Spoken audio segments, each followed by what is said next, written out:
တနာအခြေအနေမစားခင်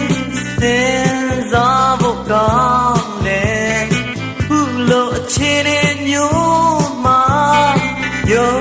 ထွက်ဖို့မကြိုးစားနဲ့ယုံကြည်တဲ့ဆိုလို့ရှိရင်သူရှင်ကဖြေရှင်းကြဆိုပြတဲ့လမ်းလည်းရှိမယ်လိုနေတဲ့ညံလည်းရှိတယ်ဟုတ်တယ်နော်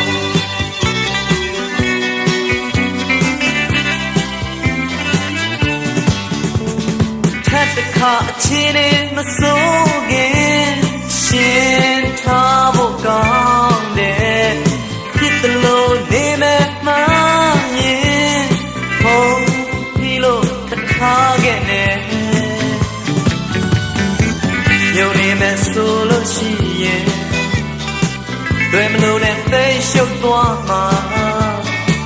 ကိုနေတဲ့အခန်းဆက်ကလို့ဆိုပြတဲ့နားလေးပြောက်ကသွားမယ်နော်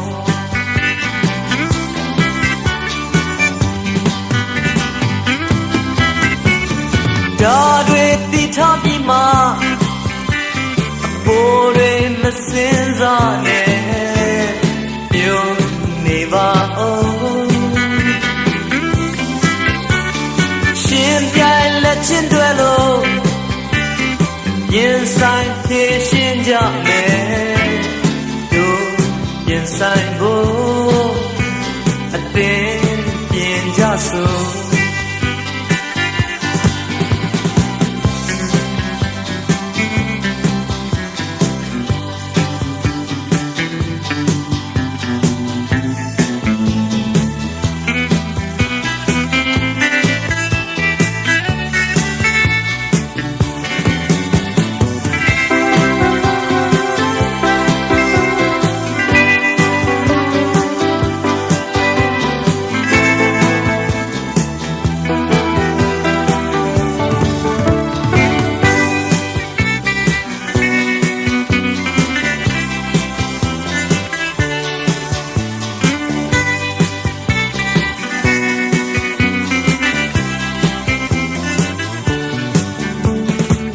တနာအခြေအနေမစားခင်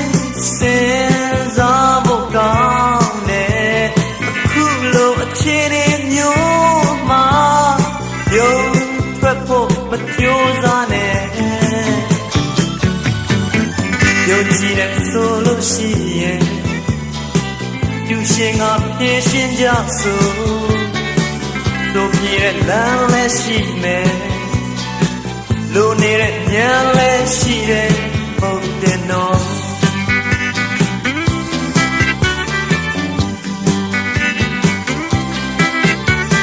ဒါတွေတိထားပြီးမှဘိုးတွေမစင်စားနဲ့ပြုံးနေပါဦးရှင်ပြိုင်လက်ချင်းတွေလို့ရင်ဆိုင်ပြေရှင်းကြမယ်တို့ရင်ဆိုင်ဖို့အသင်